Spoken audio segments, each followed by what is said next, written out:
Let's be frank. Children and social media are a bad combination. They don't know how to use it right, and they always end up posting the most cringeworthy and non-conventional types of content. They are desperate to try and fit into the online world full of adults and social cliches. But what if I told you wasn't their fault, and that it was causing them more harm than you may think to be using social media at their age? My name is Trevors Stevenson, and I've researched how using social media at a young age can negatively affect your mental health. It is because many people don't know the effects of social media on the brain at a young age that lots of preteens and young people are growing up with anxiety and depression. Today, I intend to persuade you to limit the amount of social media consumed by teenagers and young adults.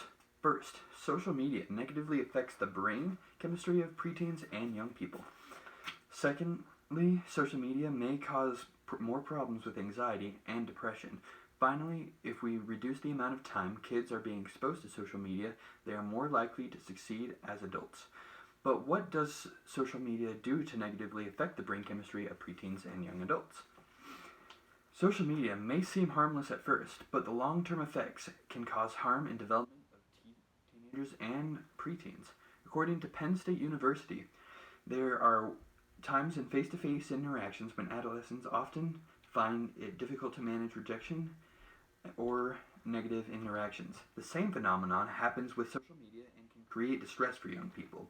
Youth may experience negative interactions on social media. For example, a post may not be liked enough that there may be a lapse in response times, or they may be involved in sexting or cyberbullying. These negative interactions can impact adolescents' mental health, loss of sleep, feelings of hopelessness, negative thoughts, and friendship challenge are some of the negative outcomes associated with youth social media use. It is because of this, many teenagers tend to bolster more feelings of depression and anxiety, and they use their phone as a way to cope with these feelings rather than more practical and reliable strategies. If used incorrectly, social media may cause damage by If used incorrectly, social media may cause more damage by causing young people to bond with their cell phone rather than the people around them. An article by Science-Based Insights for a Meaningful Life states, phubbing is the practical use of numbing out others in favor of your mobile phone. There's an irony in phubbing where when we're staring at our phone, we're often connecting with someone on social media or through texting. Sometimes we're flipping through our pictures the way we once turned the pages of photo albums, remembering moments with people we loved. Unfortunately, however, this can severely disrupt our actual present moment in-person relationships, which also tend to be our most important ones. Once again, the use of phubbing is tending to make teenagers bond with their device more than with the people around them. And it's not just teenagers anymore, it's also you and I. An example of this is when you sit next to someone on a bus or in an Uber pool. Rather than striking up a conversation with the person next to you, you're more likely to pull out your phone and scroll through social media, instead of trying to get to know the person you're socializing with face-to-face, rather than with a connection online. While this problem may feel as though it is only affecting teenagers while they are in developing, later stages in life show that it molds their brain and harms it far into the future. According to Texas Tech University, the more emerging adults use social media, the more likely they are to suppress the way they deal with their emotions. Rasmussen says starts the process of negativity impacting their mental well-being because it leads to perceived stress. That article proceeds to then talk about how emerging adults and preteens who use this social media platforms, such as Facebook, Instagram, and Snapchat, and so much more, tend not to know how to express their negative emotions. The reason for this is because these platforms only show positive, posting of positive things rather than negative. This causes feelings to fester, which can eventually lead to chronic problems such as stress and anxiety and depression. According to the Pew Research Center, in 2005, only a measly 5% of people used these social media apps. However, in 2019, 75% of adults used at least one social media platform. Based off of these numbers, it is clear to see that social media platforms have increased exponentially in the numbers of adult users. All of this leads us to the realization that preteens and up-and-coming young adults are being exposed to social media at unprecedented speeds that are hard for them to cope with and keep up with.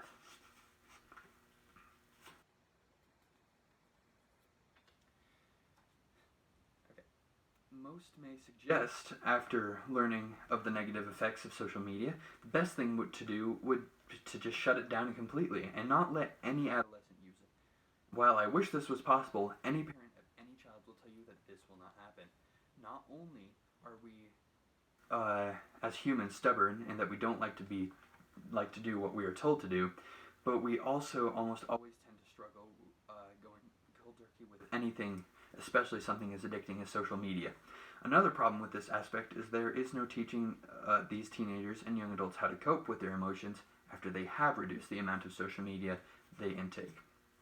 My solution to this problem is to reduce the amount of time teenagers are on social media.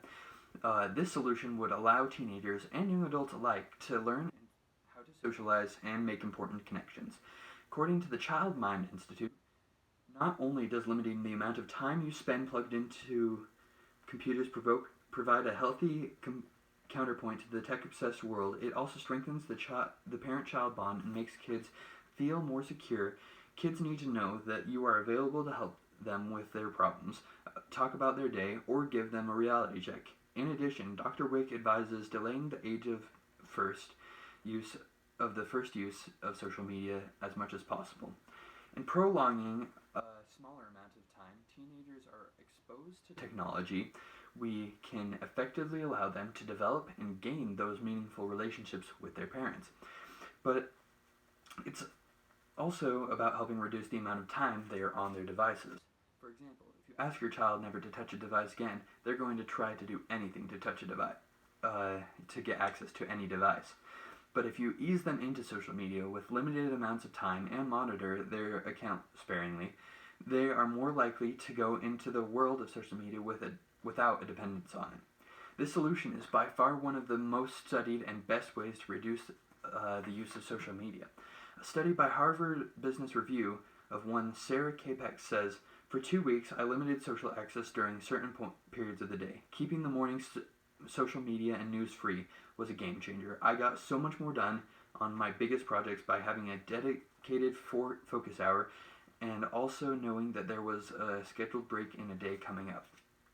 After she implemented these goals to reduce social media in her life, she felt like she had more energy and time to do things that were productive. Other studies may state that over time depression and anxiety would reduce and lessen as social media is used less. Some choose not to stop their teenagers from using social media. The problem with this is you are choosing to ignore the studies that have shown teenagers have higher rates of depression and suicide from using social media consistently. They are also missing out in the countless social skills they could be communicating with. Choosing to ignore these warnings also may cause problems developmentally. These problems can include learning coping skills and proper understanding of social norms.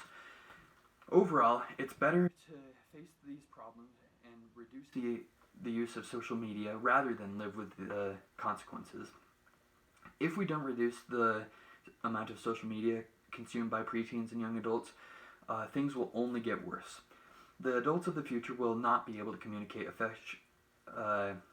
effectively or learn the basic skills to be able to function in an adult workplace.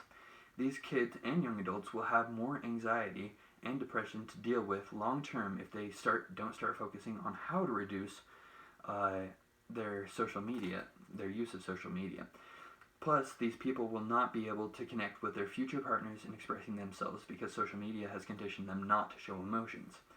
Many sources, such as the U.S. National Library, state evidence from a variety of cross-sectional longitudinal and empirical studies implicate smartphone and social media use is the increase in mental distress, self-injuries, self-injurious behavior, and suicidality among youth. However, if my solution is implemented, these people will be able to effectively communicate with any future partners they may have less anxiety and depression, and be happy with their own self, and finally socialize with their peers and coworkers without any problem. These and many other reasons is why implementing my solution would be the best option. If you want your teenagers and young adults to be able to become functioning adults, it's important to understand the risks and downsides of using social media. Social media negatively affects the brain chemistry of preteens and young people. Social media causes problems with cyberbullying and so much more. And finally, it helps reduce the amount of time kids are being exposed to social media, that they are more likely to succeed as adults. After this speech, I hope that you'll consider limiting the amount of time that teenagers and young adults use on social media, spending quality time with them to give them the social skills and necessary tools to become a functioning adult, and giving them the peace of mind by allowing them to grow outside of the World Wide Web. If you care about the young adults and teenagers in your life, you should help them now by allowing them to learn the tools and traits necessary to becoming a fully functioning adult. Okay.